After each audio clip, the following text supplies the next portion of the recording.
Gimana ada, aku coba jelaskan. Di eksperimennya ada berapa kelas yang dieksperimen? Yo, kenapa bingung? Untuk kuasi masih satu kelas, Pak. Oh, bingung kau. Oke lah, saya lanjut saja ya. Apa-apa nanti kita lihat ya. Bicara sajalah. Nanawannya. Ini bukan ya.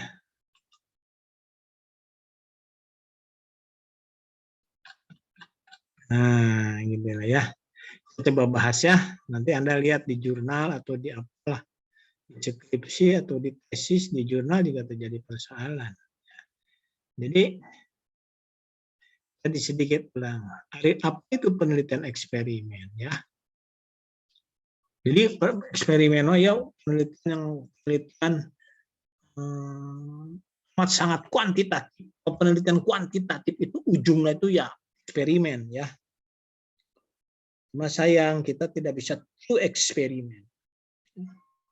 Jadi, namun sih disebut penelitian eksperimen. Kalau saya mah sederhana saja ya mendefinisikannya.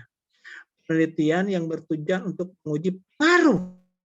Nah, lihat ya. Pengaruh tapi cara ngujinya berbeda ya. Jadi dalam eksperimen itu ada variabel penyebab, variabel akibat ya. Menguji pengaruh variabel penyebab terhadap variabel akibat yang dilakukan dengan cara memberikan treatment, perlakuan terhadap subjek, kelompok eksperimen dan membandingkan hasil penelitian tersebut dengan subjek. Nah, ada kontrol. Ya. Berarti pasti ada dua kelompok. Ya. Ada kelompok eksperimen dan kelompok kontrol. Nah, desainnya serahkan saja nanti, kan sudah dijelaskan sama Pak Dadang ya. Nah, sekarang kita akan membahas desainnya pre and post control group design. Jadi ada post, dua kelompok, yang satu eksperimen, satu kontrol. Nah, diukur dengan pre-post, nanti dibandingkan hasilnya. Nah, terhadap subjek dengan membandingkan. Nah, ini ada eksperimen murni, itu eksperimen. Ini susah di kita mah, paling di IPA biasanya yang begini mah, eksperimen. Nah, biasanya di laboratorium ya yang begini mah. Cirinya apa? Subjek, need, analisis atau partisipan kelompok eksperimen dan kelompok kontrol. Nah, ini cirinya dipilih secara random. Ya. Benar-benar random loh. Jadi dalam kelas eksperimen ada 50 siswa, di random siswanya. Ya. Dua-duanya di random. Nah, itu yang membedakannya. Kalau random, true eksperimen. Kalau tidak random, kuasi namanya. Ya. Jadi yang disebutnya kuasi eksperimen atau eksperimen lapangan. Ya. Nah, subjek, partisipan, kelompok dan kelompok kontrol tidak dipilih secara random ini. Kuasi yang kemudian pelajari ada ini kan ya kuasi ya. Jadi si karena partisipan dan nugas di sekolah ya tahu dipakai. Nah, itulah pokoknya mah. Itu di random kan itu mah sekolah. Ya sudah ada kelasnya, si anggota si siswanya serta eksperimennya tidak diambil secara random. Gitu loh. Bedanya itu. Nah, Anda kan sudah melihat contohnya. Saya lihat kalau lihat Sally di WA itu Anda disuruh mau melihat contoh dalam skripsi kan gitu loh ya. Itu kan? Dan melihat ekuasi eksperimen. Oke. Nah, kalau kita lihat dalam konteks kita sederhanakan ya, dan kita hubungkan dengan statistikanya. Jadi desain eksperimen itu bisa dibedakan menjadi dua, between group design dan statistik ya. Nanti tapi nyambung dengan desain eksperimen yang sudah dibahas bersama Pak Prof. Dadang ya. Measurement design. Ya. Nah, silakan ini mau dipotong mau gimana terserah atau nanti saya berikan handout ya. Di mana lah di spot atau di mana ini pertemuan ke-10 saya berikan ini. Nah, repeat measure di sini ada post design, within subject design dan match pair design. Ya. Matching, dimatchingkan. Nanti di masing-masing kalau 2 rata-rata, nah, Anda waktu kemarin melihat dari skripsi kan di ujung uji T ya, kalau lihat statistikanya sampai ke sana ngebahasnya tidak kelompok. Sampai cara ngujinya enggak dilihat. Sekilas aja Pak. Kalau kemarin Cuma tuh zaman sekilas mah sekarang mah tuh ketinggalan zaman ngukur di sakelas kakilas mah naon bisa na. Harus detail mendalam ya belajar. Nah, jadi kalau di grup desain apa yang disebut dengan antar kelompok ini? Ya, kita lihat nanti. Ya. Jadi kalau ada 2 rata, yang dibandingkannya cuma 2 rata-rata ya uji. Itu nantinya disebut dengan independent sampel. Pada 2 kelompok sampel independen. Group design. Sedangkan kalau lebih dari 2 rata-rata ya ANOVA. Ini ada faktor tunggal, faktor ganda nantinya ya. Kalau di sini 2 sampel independen ini yang bawahnya non parametrik semuanya ya. Bawahnya itu non parametrik, yang atasnya uji T ini mah ANOVA itu parametrik ya. Yang bawah non parametrik. Ganti daripada uji lebih dari 2 rata-rata itu Pascal-Wallis, kalau di sini Mann-Whitney. SU. Nah, berikutnya ada yang repeat ya berulang gitu ya. Nah, ini sebetulnya yang Anda pelajari sudah sampai 8 kali pertemuan itu ya berbicara 2 hal ini, skripsi itu. Ini repeated sama ini nanti ada beda menggunakan UJT tapi disebutnya 2 sampel dependent. Ini Wilcoxon. Nah, yang lebih dari itu ANOVA faktor ganda. Nah, saya lihat di spot ya, di spot PS-nya dibuat sampai ini ANOVA. Saya lihat. Kita fokus di sini ya. Cuma di situ sampai 13 pertemuan, tapi mungkin dengan saya akan nambah terus ya, nggak apa-apa lah ya. Oke, sedikit ya. Nah, oke. Jadi kita akan coba bahas yang ini nih, uji 2 sampel independen. Apa itu uji 2 sampel independen, uji 2 sampel dependen gitu ya. Nah, nanti ada contohnya. Saya mau Anda sampai ngitung detail ya. Di laptop sudah ada SPSS. sudah ada. Laptopnya sudah ada SPSS belum? Sudah ada Pak. Ada? Ada. Sudah. Sudah kalau gitu ya. Oke, kita satu-satu. Ini saya ngomong aja dulu hari itu tadi ya. Lihat ini. Lihat. Uji beda 2 rata-rata. Kalau independen dan dependen. Lihat. Nah, uji 2 sampel independen itu gimana sih? Apa tujuannya? Jadi nanti Anda harus cokan dengan skripsi ya. Nanti Anda dilihat skripsi atau jurnal atau apalah. Jadi kalau uji 2 sampel independen itu menguji hipotesis perbedaan 2 rata-rata, uji tema pokoknya 2 rata-rata saja. Ya. Namun lebih mah ANOVA. Ada 1 way, 2 way, 3 way dan seterusnya. Nanti kalau ngebandingkan 2 rata-rata mah uji T, mana nanti dependen independen kah gitu.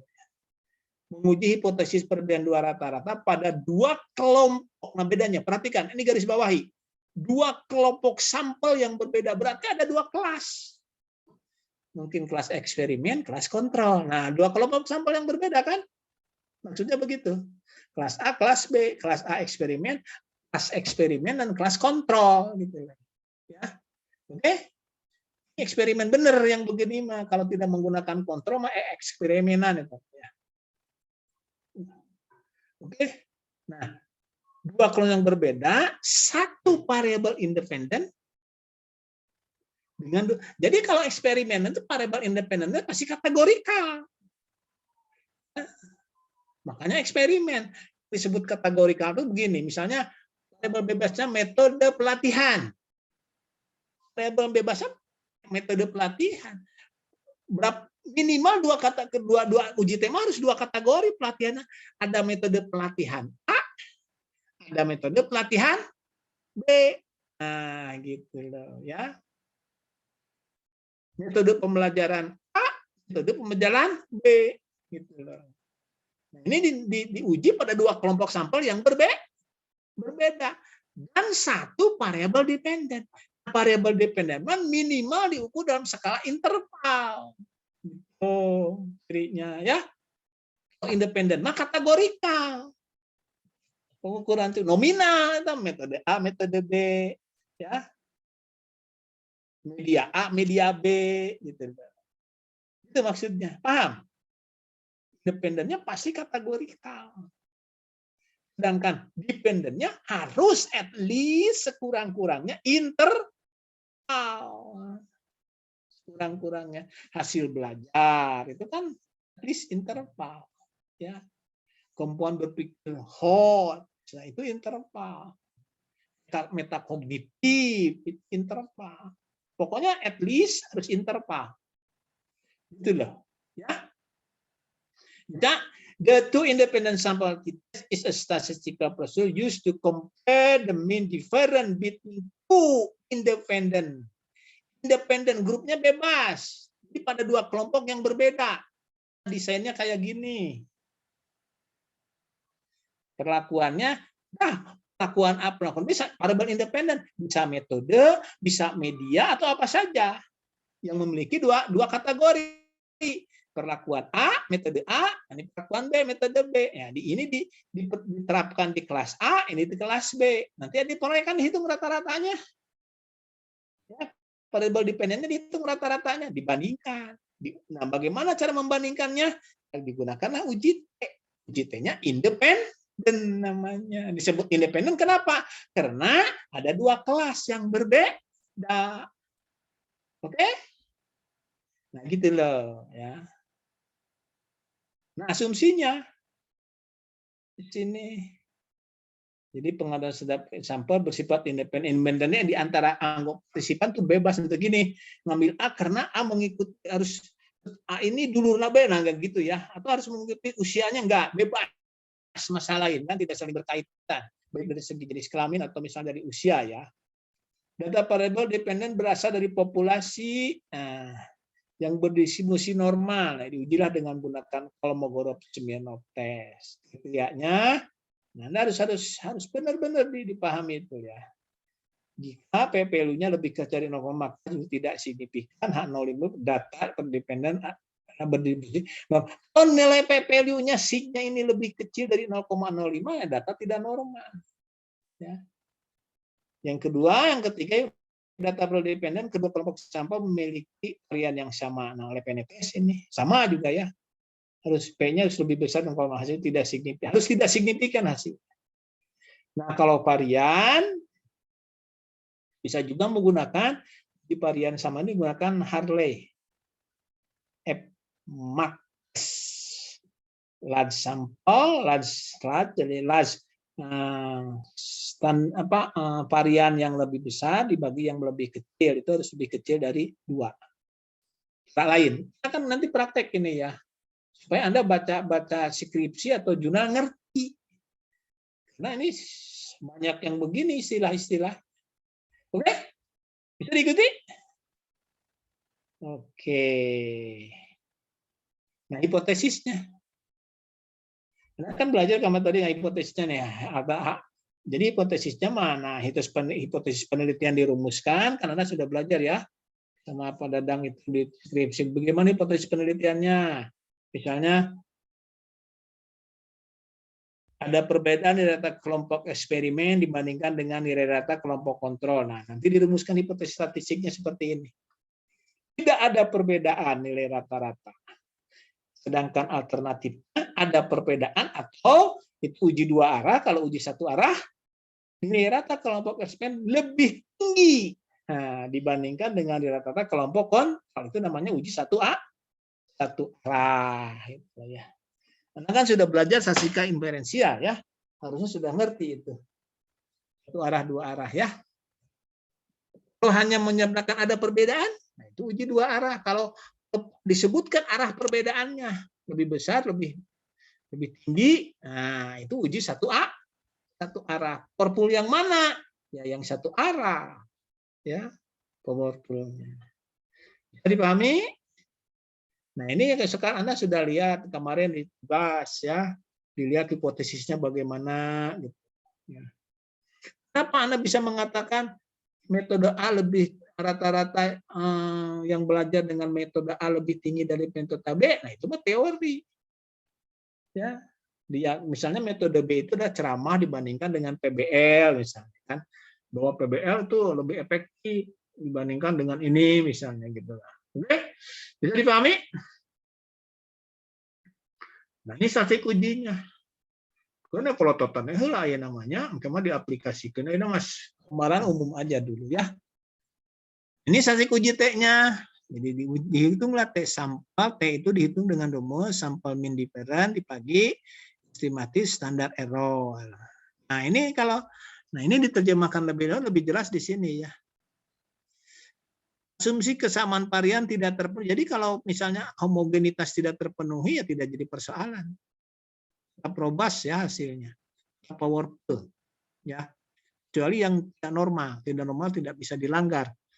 Ya. Kalau untuk eksperimen harus normal. Kalau tidak normal ya gunakanlah non parametrik. Bagaimana kalau varian dilanggar? Nggak apa-apa karena ada rumus yang berbeda. Jadi kita gunakan rumus E sama dengan rata-rata Y1 dan Y2 dan seterusnya. Ini Anda perhatikan saja ya. Kita kirim ini nanti di spotnya. Jika asumsi varian tidak terpenuhi gunakan rumus ini. Atau asumsi kesan varian terpenuhi ya gunakan yang ini, yang bawah. Nanti Anda akan lebih paham ya. Kalau sudah praktik nanti ya. SP kuadrat itu apa? Nah, gabungan varian ya. S kuadrat itu varian. Ya. Pasti kan ini ukuran sampelnya. Ya. Nah, kriteria ujinya adalah hipotesis diuji dengan tingkat kesalahan alfa tertentu dan derajat bebas tertentu. H0 ditolak jika, nah kan sudah biasa ada mata hitung lebih besar dari T, B, pada derajat bebas dan alfa tertentu. Atau nah lebih baik menggunakan ini, value-nya lebih kecil dari A. Apanya itu apa? Kesalahan yang ditetapkan oleh kita. Saya duga bahwa rata-rata hasil belajar siswa yang menggunakan metode A akan lebih tinggi dibandingkan dengan yang menggunakan metode B. Saya berani menjamin itu pada kesalahan saya maksimal. Kalaupun saya salah, dugaan saya salah, kesalahan saya hanya sebesar alfa. Berapa alfa itu besarnya? 0,05 biasanya. Boleh Pak 10, 0,1 boleh. Kalau Anda punya pertimbangan tertentu. Nah, ya boleh saja, berarti 10% salahnya. Silakan saja ya itu. Tapi dengan pertimbangan tertentu. Pak Irham, kamu teh di mana ini teh? Kita di rumah, Pak? Di rumah, Pak. Ada sepeda, itu tukang sepedahan kau? Iya, Pak. Wah, suka mana sepedahan? Terakhir ke Kota Baru, Pak. Kota Baru, sana dekat. Pernah kaget kayak pada semester sampai sepedahan. Akhir saya kemarin dengan teman kuliah UPI dari Margahayu ini. Pernah ke Batu Templek, Allah. Belum aki-aki. Nah, tadi itu ke mana? Batu Kuda. Oh, Batu Kuda Cileunyi. Nah, belum. Sih. Ingat, saya manggis pernah kadinya. Ya, Pak, nanti coba, Pak. Oke, lanjut. Ya, salam goes saja ya. Oke, lihat WA saya kan itu sepedahan. Oke, nah ini ya. Ini rumusnya. Jadi boleh Anda menggunakan apa 10%, tapi dengan pertimbangan. Nah, derajat bebas dihitung dengan cara yang berbeda. Kalau asumsi kesamaan yang dipenuhi, gunakan DF-nya seperti ini cara ngitungnya. Kalau asumsi kesamaan tidak terpenuhi, DF-nya akan seperti ini menghitungnya. Nanti kita akan aplikasikan ya rumus-rumus ini manual Anda. Pakai SPSS, benar-benarnya perhitungan cek pakai SPSS gitu ya. Oke. Lanjut. Nah, ini ada efek size. Pernah dengar efek size? Nah, di skripsi menemukan efek size tidak? Untuk kemarin tugas sampai kelompok 9 menemukan efek size. Menemukan, ada yang menemukan? Iya, ayo, ada nggak? Muhammad, Pak? Menemukan tuh efek size di tugas Anda kemarin? Belum, Pak. Oh, belum. Kena skripsi. Coba ditempunan di jurnal. Jurnal internasional aya nggak efek size. Ya, wae mah bari sesapedahan geura ketemu efek size dikira condong.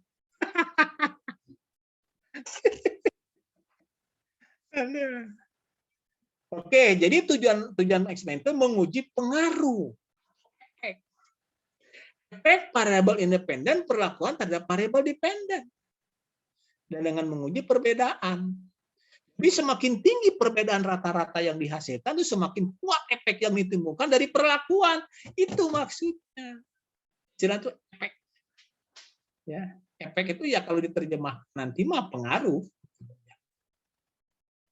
Jadi yang berarti pula semakin kuat pengaruh perlakuan terhadap variabilitas data variabel independen. Kenapa sih hasil belajar itu bervariasi banget? Oh, ini faktor ini. Kalau bicara statistik efek pengaruh itu menjelaskan variasi. Variasi data kan kalau variasi itu sangat bervariasi, berfluktuasi. Apa sih penyebabnya ini? Nah, gitu. Oh, ada variabel lain yang bisa menjelaskan variasi. Di antaranya itu efek size. Jadi ini Cochrane yang menemukan ini. Nah, kalau Anda menggunakan G-power, Anda dengar G-power? Pernah dengar nggak? Ke semester 5 kuliah, pernah dengar G-power? D-power? Kuliah metodologi penelitian sudah? Aing naon bae ah. Nah, kalau efek size itu digunakan untuk memperoleh ukuran sampel minimal. Menggunakan G-power, Cochrane. Jadi, efek size itu mengukur kuat lemahnya pengaruh atau efek perlakuan terhadap variabilitas data variabel. Variabilitas itu perubahan. Nah, naik turun gini. Variabilitas. Paham ya? Nah, efek size, statistical measure, seterusnya. Sertakan saya kutip dari buku-buku. Dalam membaca bukunya Indonesia sebagai Pak Sugiono, mata ayat itu yang istilah-istilah nukian. Tapi kalau Anda gali dari beberapa buku yang itu mah ayat. Oke, bisa diikuti, oi, bisa diikuti, oi. Di sholat asar enggak nih? Anda sudah pernah sholat asar kan? Sudah, Pak. Ya, makanya saya geser ke tempat itu supaya memberikan Anda kan saya ngajar sampai kadang-kadang sampai 15.30 ya sholat asar dulu. Ya. Apa itu jam 7 saya ngajar tuh. Belam-belam terus ngabudah ini Kamis teh. Ngabudah, Pak. Oh, estilu beda 2 kelas eureun. Dilanjutkan lagi kelas tadi, lanjut deui kayak Jumaah gitu deui bae. 18 kelas saya teh ngajar teh. Bapak kadang nguji, Pak. Iya. Ngabimbing can mata ngabimbing mah di sela-sela gitu. Kadang-kadang saya ngabimbing itu jadi ilmu komunikasi itu sampai 16. Saya itu kan ngabimbing itu ilmu komunikasi. Jadi lah ngabimbingan itu brok sekali ikut ilmu komunikasi, eki, pendidikan ekonomi, S2, S3, sok ngebrus sekaligus ke. Pasiennya kayak gitu, tapi udah resep. Nah, dinikmati saja. Nah, Sabtu Minggu mah tidak boleh diganggu. Goes. Goes saya mah. Kemarin terakhir goes saya ke UPI yang teman kuliah orang Sumedang. Ada goes di Natalis, Pak? Ada, cukan. Tapi saya hitung, saya kalau goes dari Margahayu ke UPI itu jalur Garujati. Nah, Garujati, jalan Asia Afrika, belok Garujati, saya menepi ke Pasir Kaliki, sekali itu kan naik. Sajam leuwih teteh. Jadi lamun berangkat jam 7, di stadion kudu jam sabaraha saya tidiu.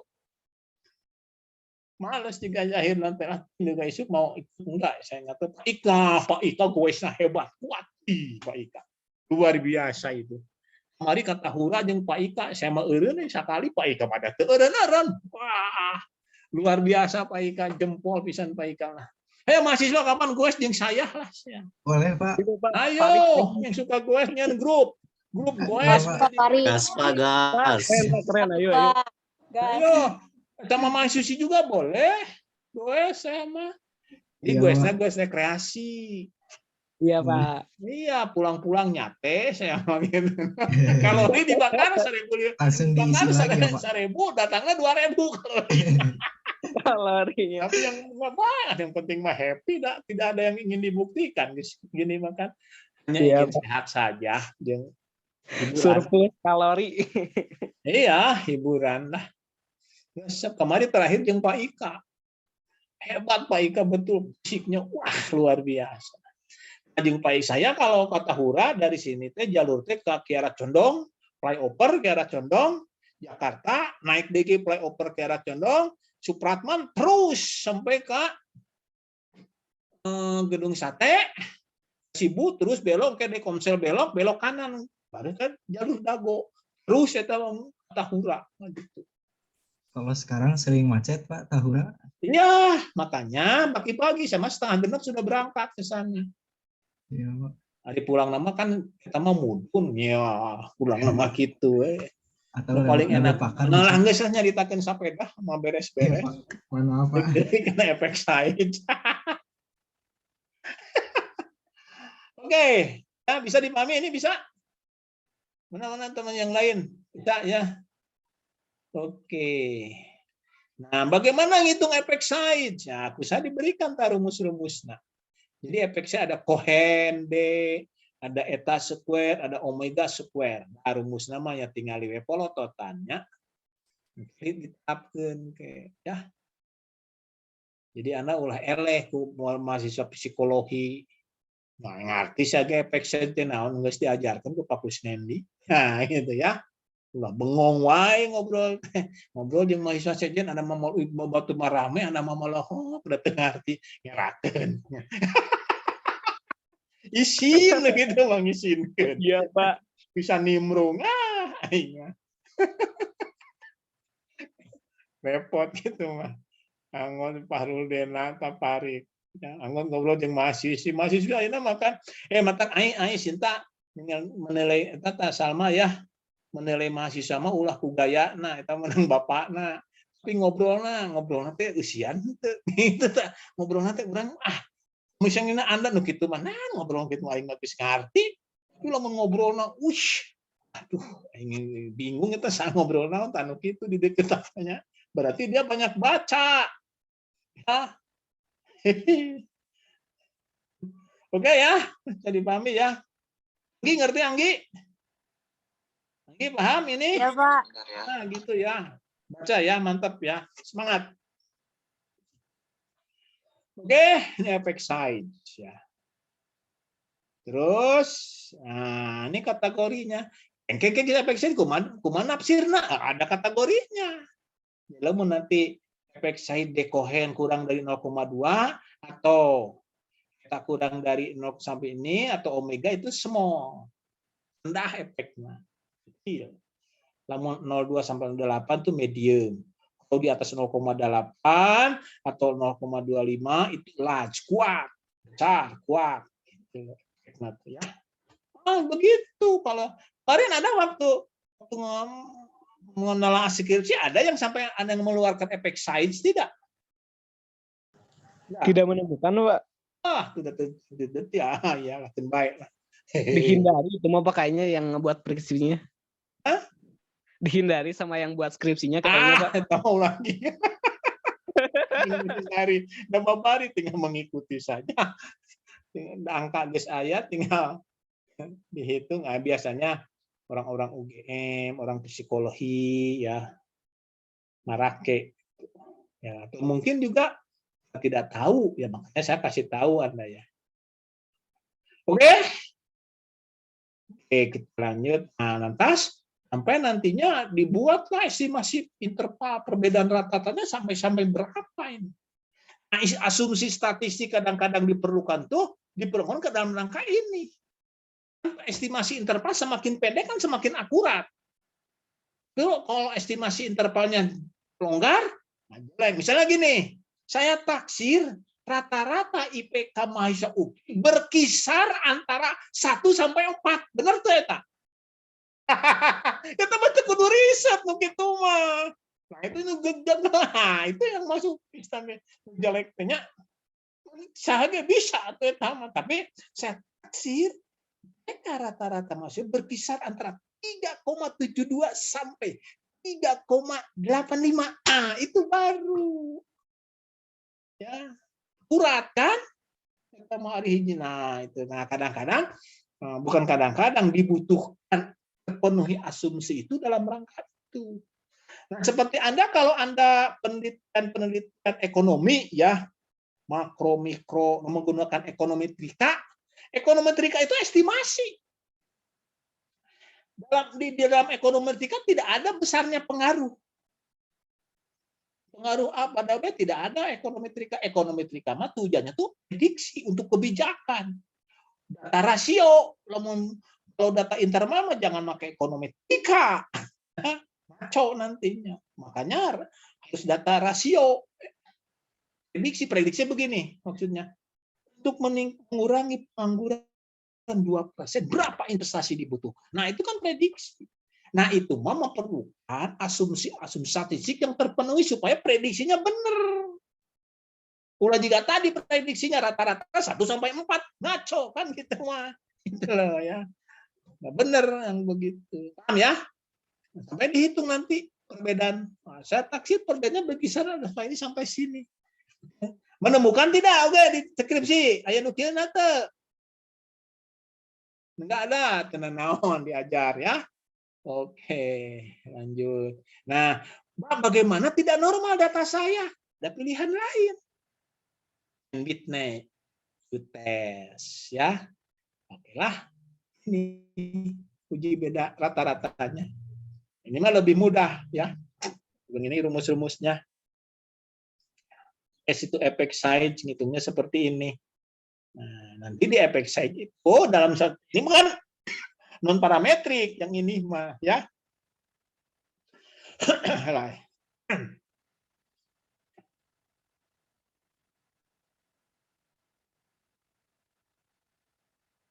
Suka nonton.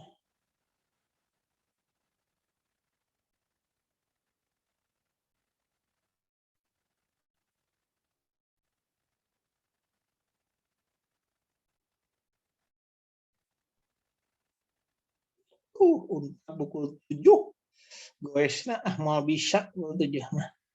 Kayak bimbingan jam 8 poh. Bimbingan Eki gagal maning ya baik.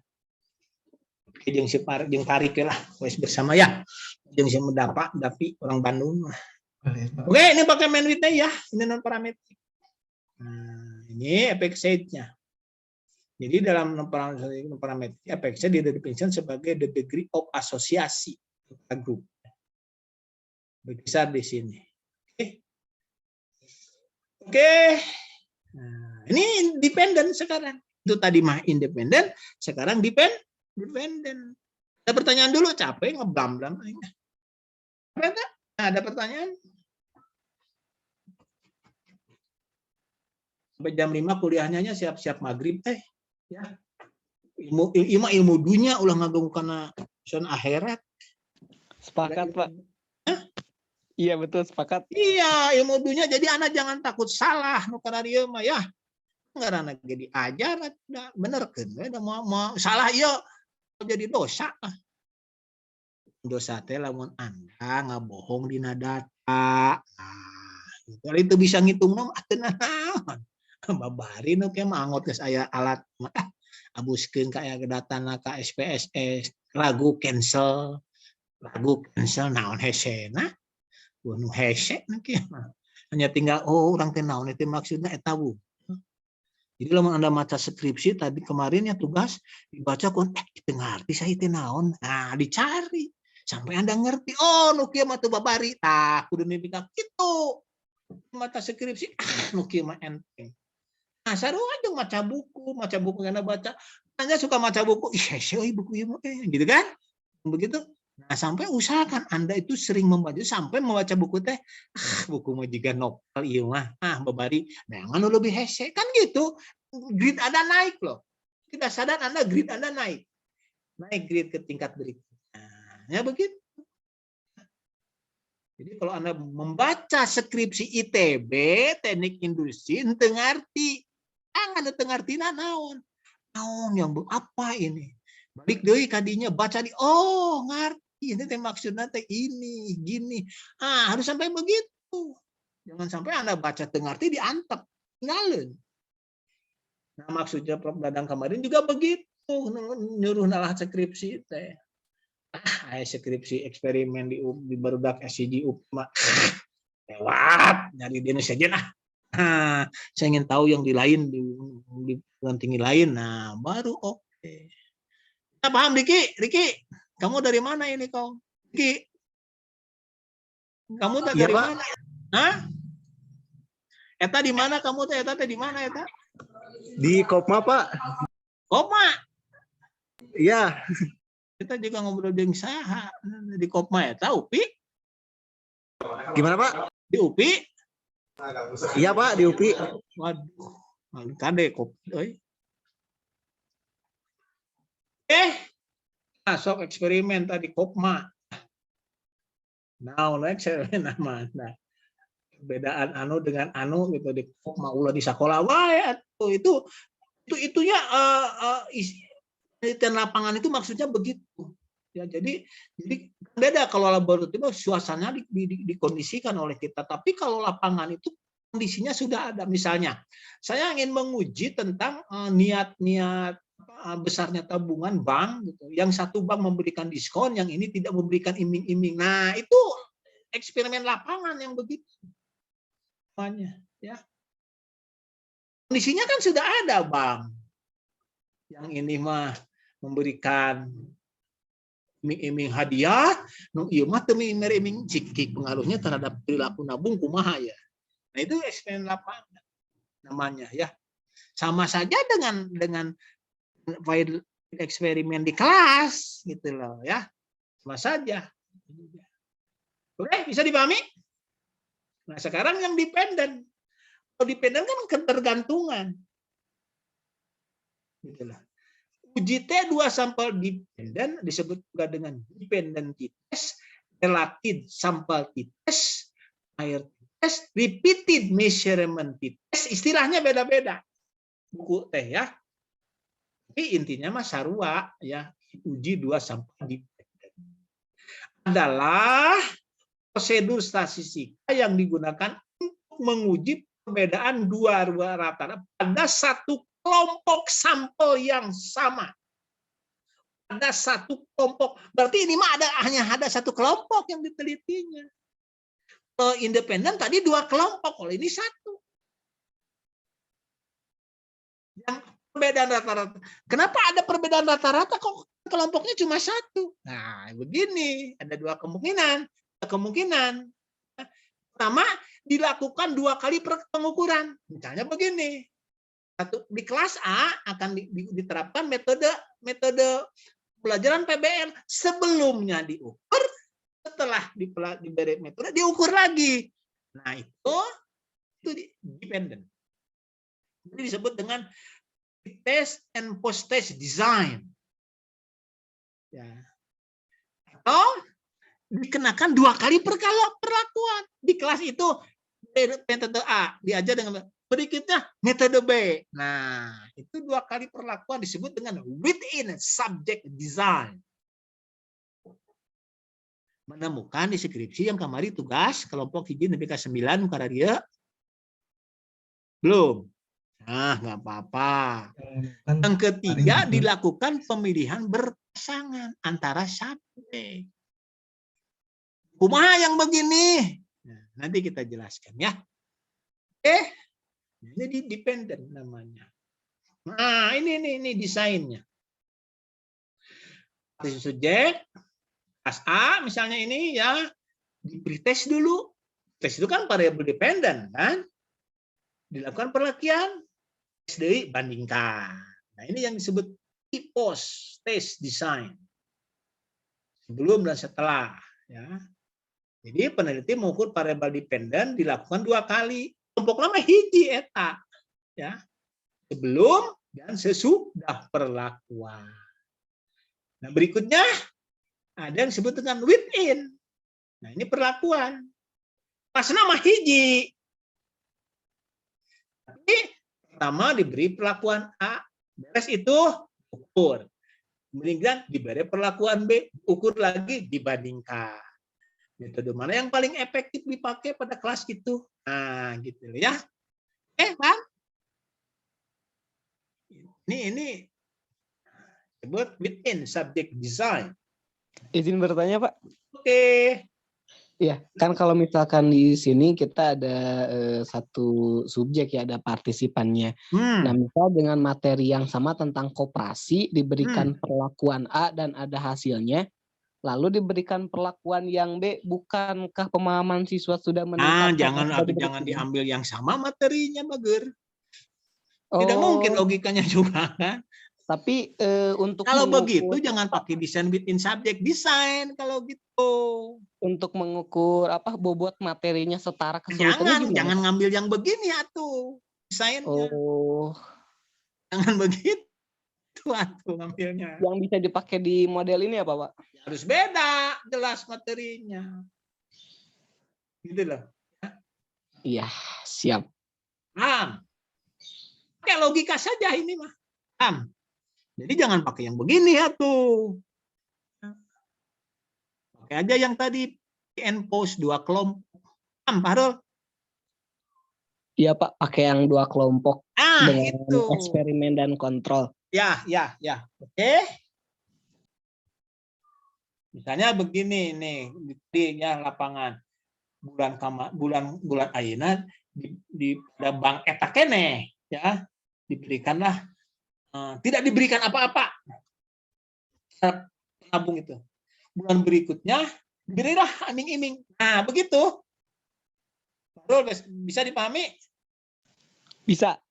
Oke. Nah, ada lagi. Bagus pertanyaannya. Ada lagi? Oke, lanjut. Nah, ini kalau di matching ini mah sedikit rumit ya.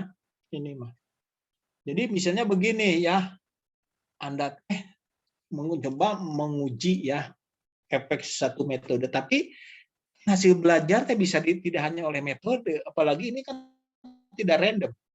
Tapi ada kemungkinan IQ yang bisa kecerdasan kan bisa beda, ya kan?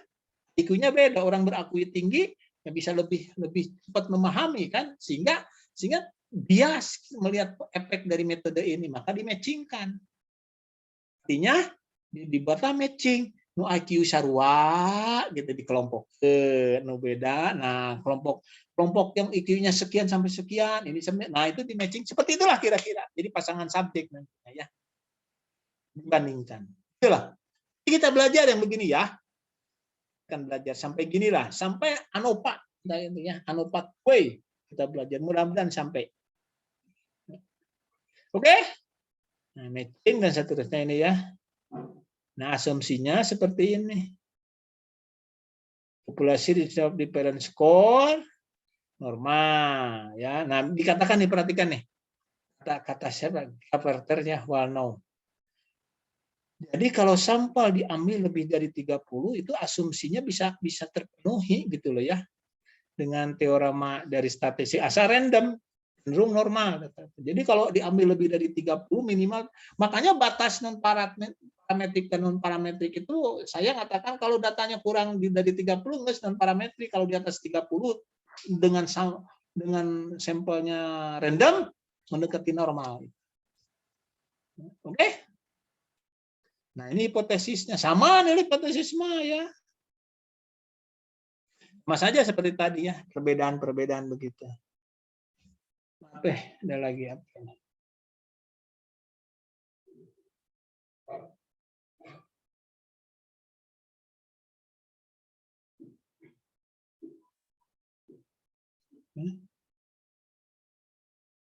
Persib ayeuna cenanya. Persib. Persela. Betul Pak, 8:30 Pak. Jam berapa? Malamnya. Setengah 9 Ya. malam. Kemarin menang terus, mudah-mudahan ini menang deui-nya. Kayak hiburan nih. Oke, lanjutnya sama ini hipotesisnya.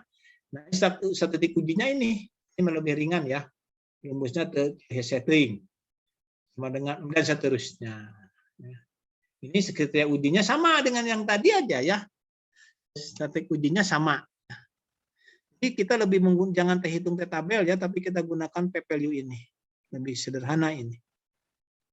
Dan ini sudah terbiasa di jurnal-jurnal kita pakai yang begini. Nah, ini efek-nya juga sama ya, seperti tadi menggunakan efek juga sama ya. Nah, estimasinya rumusnya seperti ini. Ya pasti Anda bingung kan kumaha eta nerapkeun nangka mah kalau bisa pakai angka mah paham ya. Lebih mudah. Terus nah ini kalau non parametrik menggunakan Wilcoxon Sieg-Rank test ya. Nah ini. Nah, ini rumusnya nanti ya. Tuh. Minggu depan kita praktek ya. Tapi Anda siapkan kalau bisa mah Anda lihat skripsi ya yang lihatlah skripsi yang uji gitu loh ya. Nanti ada yang paling tugas ada enggak ya? Siapin datanya. Ya, kita latihan menggunakan data itu. Oke? Cukup dulu ya. Sampai Oh dulu biasa kuliah dengan Karisma gimana bisa mengikuti Karisma Yusuf bisa Irena Bisa, Pak. Irena orang mana Irena teh Sekarang tinggal di Cimahi, Pak. oh, Orang Batak. dan Nida Robani orang mana Nida Saya orang Antapani, Bapak.